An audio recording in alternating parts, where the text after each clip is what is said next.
Hello, boys and girls, men and women, transgender, everything in between. Hello. Welcome to Julia's Comedy Bloomers. I call them Comedy Bloomers because I can't call them comedy shorts because I don't wear shorts, and somewhere out there's a heckler going, no, you can't even call it fucking comedy either, but there you go. You always get them, don't you, hecklers? I'm armed. So, just a bit about me, right?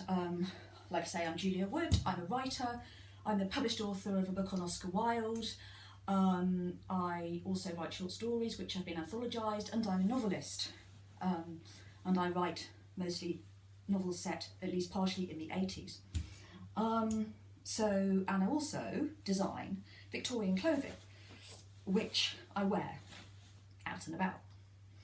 And at the moment, I am designing a new range of lockdown loungewear. So a sort of bloomers and camisole combination thing that's nice and comfortable to sit in, that doesn't make you feel or look like a bag lady, hopefully.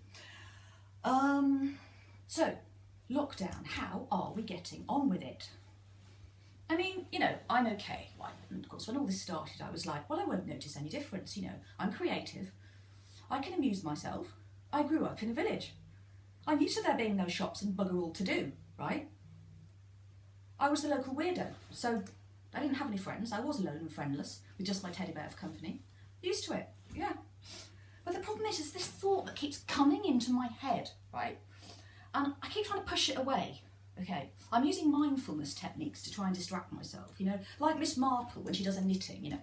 Well, actually, she doesn't do it for that, does she? She does it so she can eavesdrop on other people's conversations, which is very, very rude. And just on the side, Miss Marple, she's been knitting for years and years, right? She knits and knits and knits for all these episodes. It never gets any bigger, does it?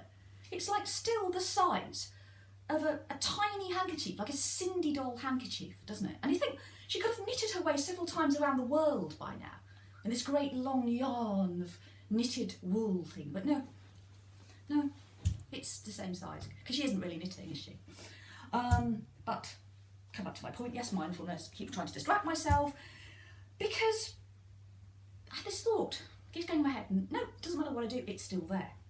And I wake up in the night, and it's like scrawled across my brain, big, fat, bold type, you know, like bold font on a computer, and it goes, I want to go to the ruddy pub.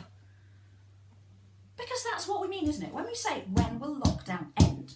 What we really mean is, when can we go to the ruddy pub? Don't we?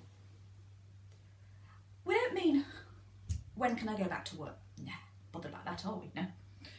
We don't mean, when can I stop asking people to back away? Although actually, I think many of us are quite relieved that we have to do that, because we're a bit inhibited in England, aren't we? So, no, we mean, when can I go to the pub? Let's just be honest about this, okay?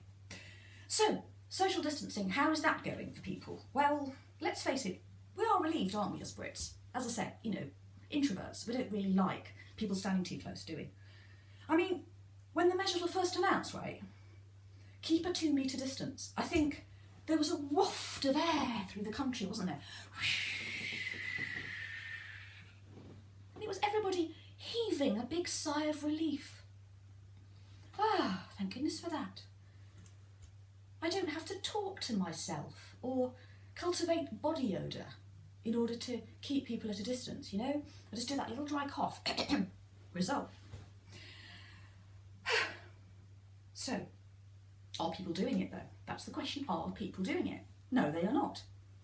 You go in the street and they're not doing it. They're not doing it at all. And so I started carrying a tape measure around, right? But it's not very unbecoming, tape measures. I mean, they're not very attractive. They're not very aesthetic, you know. I'm into my aesthetics now. So, they didn't work anyway, because I'd get weirdos going, oh, would you like to measure it? Mine's so big I can't measure it myself. Man starts undoing trousers. No.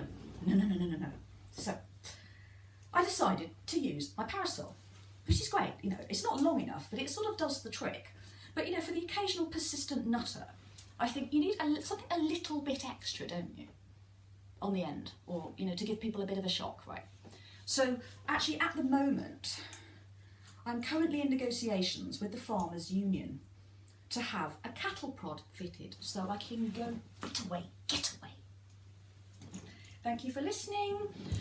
Tune in again sometime soon for more of Julia's Comedy Bloomers.